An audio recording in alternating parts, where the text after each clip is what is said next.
اس کے ہاتھوں میں کالا دھاگا، اس کے گلے میں کالا دھاگا، یہ کیا ہے؟ یہ توہم ہے، یہ خیال ہے آپ کا۔ اس کالے دھاگے سے کیا ہوگا؟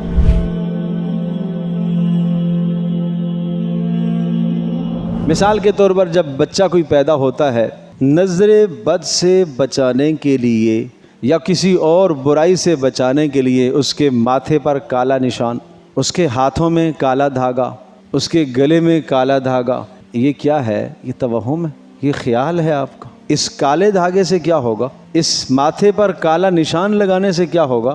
ہاں، عمل بتایا، نظر بد سے بچانا ہے، عمل بتایا رسول اللہ صلی اللہ علیہ وسلم۔ سورہ فلق، سورہ ناس پڑھو۔ نظر بد سے بچانا ہے، پیارے پیغمبر صلی اللہ تعالیٰ علیہ وسلم نے اور مسنون دعائیں بتائی ہیں، وظائف بتائیں۔ اگر اللہ کے نبی صلی اللہ علیہ وسلم نے نظر بد سے بچنے کے لیے، اس برائی سے حفاظت کے لیے اگر کوئی عمل نہ دیا ہو تو پھر آپ کریں۔ یہاں لوگ بہت افراط اور تفریط میں مبتلا ہیں۔ کچھ لوگ تو سرے سے انکار کر دیں، نہیں یہ کچھ نہیں ہوتا اس سے، یہ بھی غلط ہے۔ اس لیے کہ آپ علیہ السلام نے فرمایا العین حق، نظر بد کا لگنا تو یقینی ہے، لیکن آپ علیہ السلام نے عمل بتلایا ہے۔ حضرت حسن اور حسین رضی اللہ تعالی عنہما دونوں کو نظر ہو گئی، پیارے پیغمبر صلی اللہ علیہ وسلم کے پاس حضرت جبریل علیہ السلام تشریف لائے۔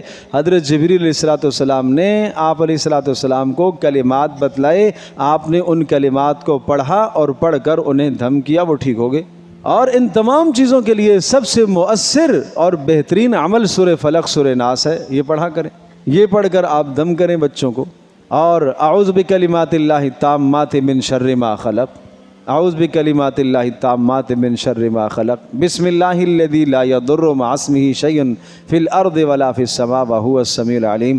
جو صبح کو یہ کلمات 3 مرتبہ پڑھ لیتا ہے، شام تک کوئی شے اسے ضرر نہیں پہنچاتی۔ شام کو پڑھ لیتا ہے، صبح تک کوئی شے اس کو ضرر نہیں پہنچاتی۔ کیا یہ کوئی کم عمل ہے؟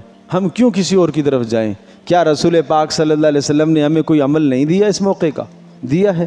جب دیا ہے تو پھر ہم کیوں ان تمام چیزوں کی طرف جاتے ہیں جہاں سے ہمارے نظریات، ہمارے عقائد خراب ہوتے ہیں؟ تو اس لیے اس قسم کے توہمات نہ کریں۔ بچوں کے ماتھوں پر کالا نشان اور ان کی جناب بازوؤں پر کالے دھاگے، گلے میں کالے دھاگے، پاؤں میں کالے دھاگے نہ باندھیں۔ جو اعمال نبی علیہ الصلوۃ والسلام نے بتلائے ہیں ان اعمال کو اختیار فرمائیں۔